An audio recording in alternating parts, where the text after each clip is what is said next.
Good morning. Welcome back to Bookie Monsters. My name is PK. It is Tuesday, February 20th, and on Tuesdays we look at mystery books that are being set into the wild this week. Mysteries and thrillers, non-cozies, because how are we going to read them all if we don't know what's out there? I hope you're having a good day. If you're watching it live, thank you very much. If you're watching it in a replay when I post this, thank you very much. I hope you are liking the content. If you like what you see, please hit the like button, hit subscribe if you haven't subscribed, and hit the notification bell because you never know when we might be doing spontaneous sprints, or I could do an extra post. You never know. 8 isn't enough. All right, let's hop into it because I know there's a lot of books out there. Where are we starting? We'll start here.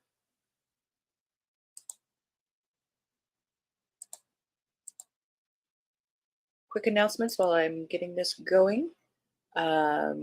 We do have sprints tonight at 6:05 Mountain Time, 8:05 Eastern. Sometimes they start earlier if traffic goes in my favor and I'm able to get here sooner, therefore walk Keo sooner, therefore we can start sooner. So that's really important why you have the notification bell, because sometimes it's not 6:05.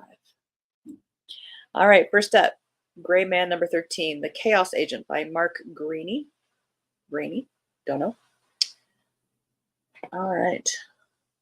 Artificial intelligence leads to shockingly real danger for the Gray Man. A car accident in Japan, a drowning in Seoul, a home invasion in Boston. Someone is killing the world's leading experts on robotics and artificial intelligence. Is it a tech company trying to eliminate the competition, or is it something even more sinister? After all, artificial intelligence may be the deadliest battlefield game changer since the creation of gunpowder. The first nation to field weapons that can act at the speed of computer commands will rule the battlefield. It's an irresistible lure for the most, but not for the Gray Man. His quest for a quiet life has led him to Central America, where he and his lover, Zoya Zakharova, have assumed new identities. With a list of enemies that includes billionaires, terrorists, and governments, they need to keep a low profile, but the world's deadliest assassin can't expect to hide out forever. Eventually, they're tracked down and offered a job by an old acquaintance of Zoya's. He needs their help extracting a Russian scientist who is on the kill list. They reject the offer, but just being seen with him is enough to put assassins on their trail. Now they're back on the run, but no matter which way they turn, it's clear that whoever's tracking them is always going to be one step ahead.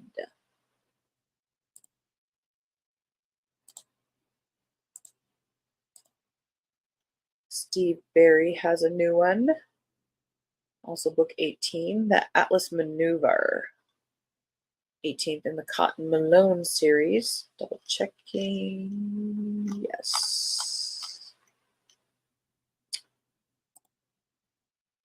1945. In the waning months of World War II, Japan hid vast quantities of gold and other stolen valuables in booby-trapped underground caches all across the Philippines. By 1947, some of that loot was recovered, not by treasure hunters, but by the United States government, which told no one about the find. Instead, those assets were stamped classified, shipped to Europe, and secretly assimilated into something called the Black Eagle Trust. Present day, retired Justice Department operative Cotton Malone is in Switzerland doing a favor for a friend. But what was supposed to be a simple operation turns violent, and Cotton is thrust into a war between the world's oldest bank and the CIA, a battle that directly involves the Black Eagle Trust. He quickly discovers that everything hinges on a woman from his past who suddenly reappears, harboring a host of explosive secrets centering around Bitcoin.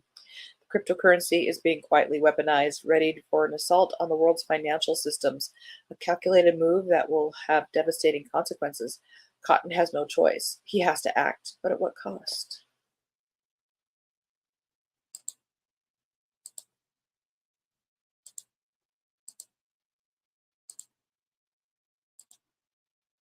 Good morning, Anita. How are you doing? And good morning, Kim. Hope you guys are having a good morning. Appreciate you being here. A Step Past Darkness by Vera Kurian. Six classmates, one terrifying night, a murder 20 years in the making. There's something sinister under the surface of the idyllic suburban town of Wesley Falls, and it's not just the abandoned coal mine that lies beneath it. 500 pages. The summer of 1995 kicks off. A thriller shouldn't be over 300. With a party in the mine thoughts, where six high school students witness a horrifying crime that changes the course of their lives. The six couldn't be more different. Maddie, a devout member of the local megachurch, Kelly, the bookworm next door, James, a cynical burnout, Casey, a lovable football player, Padma, the shy, straight A student, and Gia, who's starting to see visions she can't explain. When they realize that they can't trust anyone but each other, they begin to investigate what happened on their own. As tensions escalate in town to a breaking point, the six make a vow of silence, bury all their evidence, and promise to never contact each other again. Their plan works. Almost. 20 years later, Gia calls them all back to Wesley Falls. Maddie has been murdered, and they are the only ones who can uncover why. But to end things, they have to return to the mine one last time.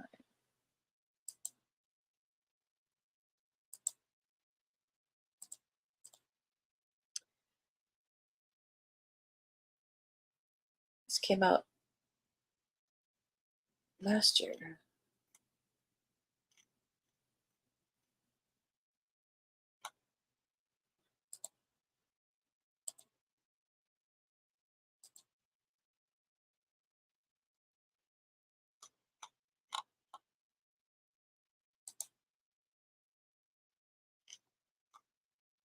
Now I'm terribly, terribly confused. As did this one. What? Is it a re-release?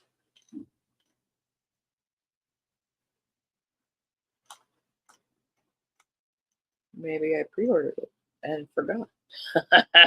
It happens. The Boy Who Cried Bear. This is a Havens Rock book by Kelly Armstrong. This is called book 2, but this is like a second set. And you would have to, I would recommend at least reading the first book of the first set so you understand what the setup is here. I'm well, thank you. How am I doing? I'm doing okay. It's Tuesday. Didn't sleep very well last night. It'd be very nice if today had been Saturday and I could take a nap. Kim, okay, hope you're doing good. Hey Jefferson, how you doing? Thank you for stopping by. Get rid of that banner. The Boy Who Cried Bear. Havens Rock is a well-hidden town surrounded by forest, and it's supposed to be, being that it's a refuge for those who need to disappear. Detective Casey Duncan and her husband, Sheriff Eric Dalton, already feel at home in their new town, which reminds them of where they first met in Rockton. And while they know how to navigate the woods and its various dangers, other residents don't, which is why people aren't allowed to wander off alone. When Max, the town's youngest resident, taught to track animals by Eric, fears a bear is stalking a hiking party, alarms are raised. Even stranger, the 10-year-old swears the bear had human eyes. Casey and Eric know the dangers a bear can present, so they're taking it seriously. But odd occurrences are happening all around them, and when a dead body turns up, they're not sure what they're up against. I would say it's a bad guy dressed up as a bear. At least they didn't say Bigfoot. Right? Once Upon a Murder by Samantha Larson, second in the Lady Librarian series. Miss Tiffany Woodall must sleuth the slaying of a footman to clear her beloved's name. 1784. I love that time period.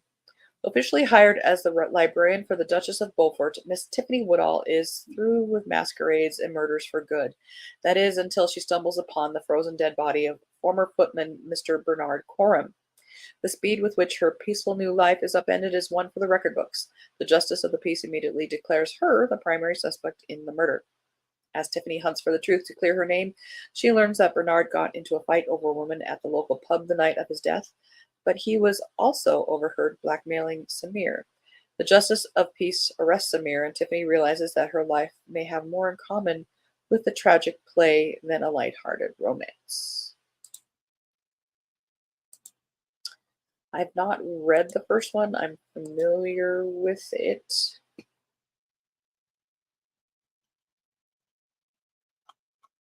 Double checking the date. Jason Black, another big name in thrillerish kind of books. The Deepest Kill.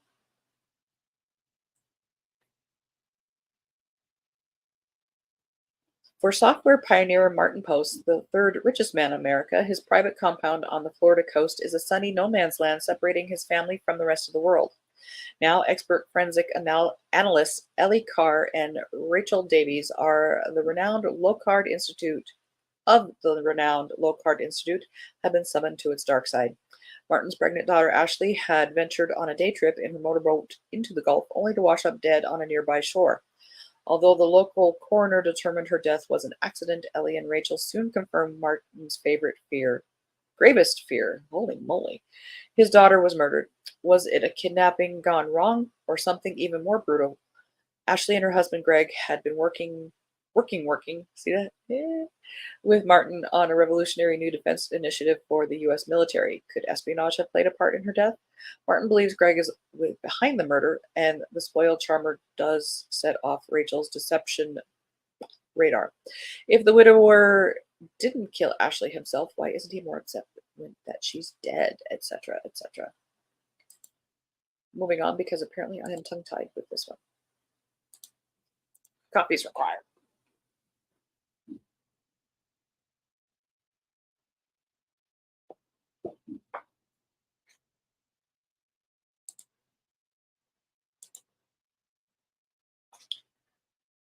Kim says, hopefully going to my first baseball game of the. Oh my goodness, baseball this early?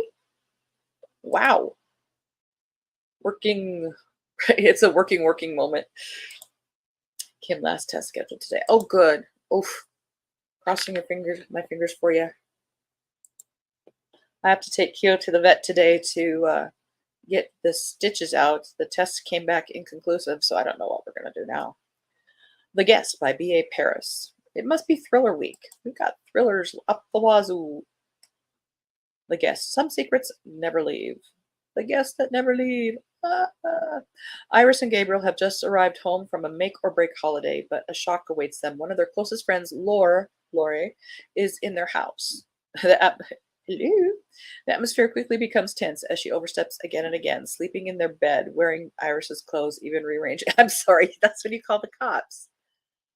Lori has walked out on her husband and their good friend Pierre over his confession of an affair and a secret child. Iris and Gabriel want to be supportive of their friends, but as Lori's mood becomes increasingly unpredictable, it's already there. Her presence takes its toll. Iris and Gabriel's only respite comes in the form of a couple new to town, but with them their only respite is to call the cops.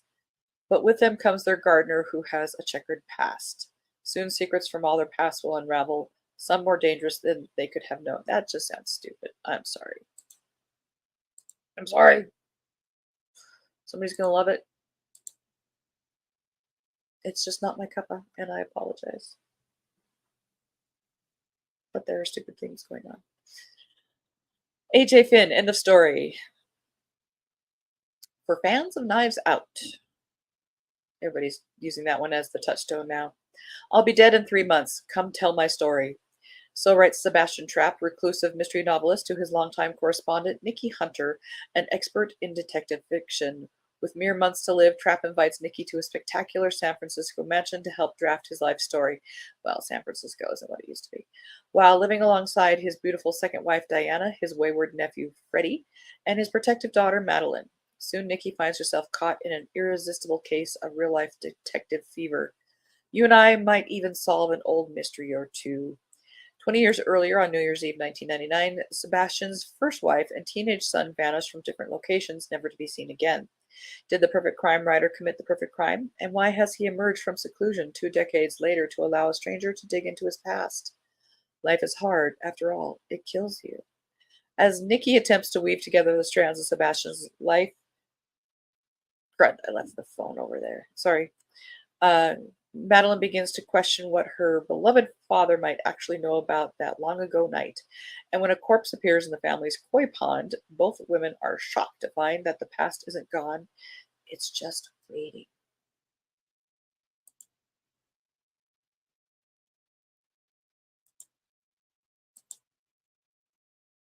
Hard Girls. kind of like that cover. I would have that as a poster. By J. Robert Lennon. Two estranged twin sisters hunt down their elusive mother and face down the darkness they tried to escape. Jane Poole likes her safe suburban existence just fine. She has a house, a family, an infuriating mother-in-law, and a quiet if unfulfilling administrative job at the local college. Everything is wonderfully, numbingly normal, yet Jane remains haunted by her past, her mercurial absent mother, her parents' secrets, and the act of violence that transformed her life. When her estranged twin Lila makes contact, claiming to know where their mother is and why she left all those years ago, Jane agrees to join her, desperate for answers and the chance to reconnect with the only person who really knew her true self. Yet, as the hunt becomes treacherous and pulls the two women to the Earth's distant corner, they themselves they find themselves up against their mother's subterfuge and darkness that always stalked their families. Now Jane stands to lose the life she's made for the one that has been impossible to escape.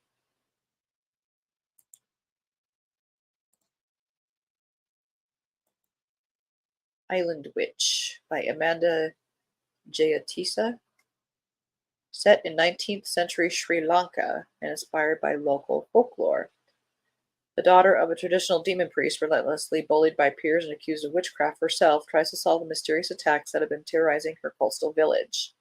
Being the daughter of the village Kapua, or demon priest, Amara is used to keeping mostly to herself. Influenced by the local religious practices brought in by the British colonizers, the villagers who once respected her father's craft have turned on the family, yet they all still seem to call on him whenever supernatural disturbances arise. Now, someone or something is viciously seizing upon men in the jungle, but instead of enlisting Amara's father's help, the villagers have accused him of carrying out the attacks himself. As she tries to clear her father's name, Amara finds herself haunted by dreams that eerily predict the dark forces on her island, and she can't shake the feeling that it's all connected to the night she was recovering from a strange illness and woke up, scared and confused, to hear her mother's frantic cries, "No one can find out what happened." Okay.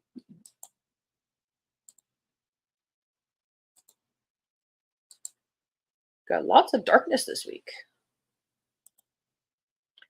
I know, leave the koi pond alone. Those poor fish did nothing.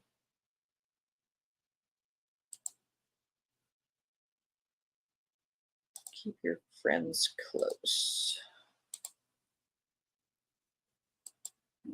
And to complete that thought, and your enemies closer. Checking the date. We are good. This is by Leah Conan. How well do you know your friends? Isolated and embroiled in a custody battle, Mary is desperate for a friend. So when she meets the charming and enigmatic drinking game Willa at a Brooklyn playground, their connection feels faded. We're drinking coffee, okay, or tea. But during the enigmatic Willa at Brooklyn Playground, their connection feels faded. But during a margarita-fueled mom's night out, Mary shares her darkest secret about her ex, George.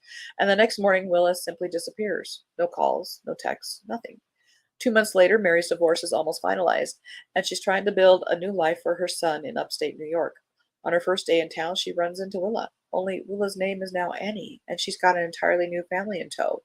When George turns up dead and Mary becomes the prime suspect, she has no choice but to turn to her only friend in town, Willa.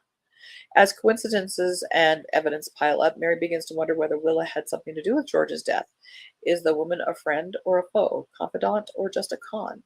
Mary must uncover the truth before she loses everything. And this was the book that I was reading. And now we're going back.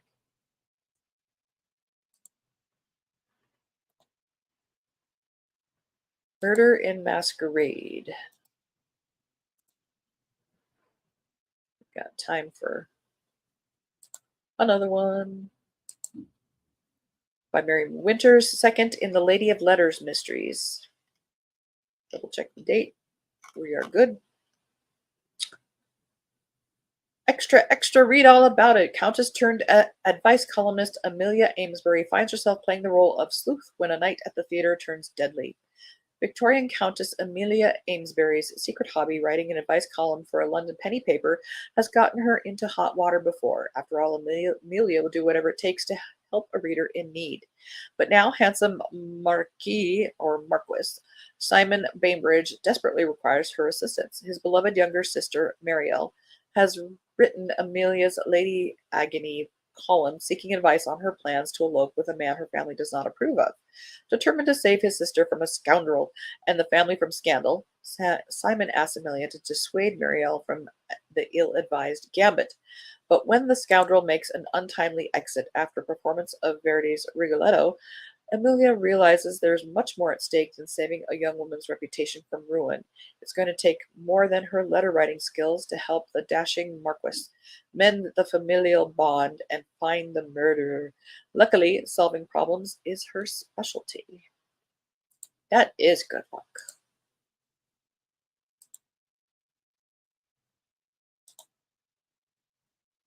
And we kind of did those. Huzzah! We made it. And close that tab.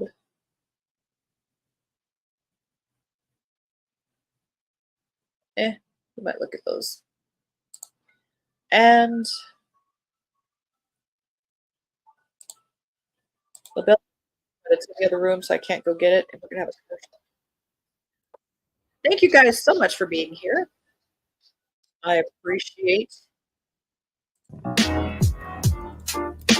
that you have stopped by. Sorry, I'm clicking on tabs as we go.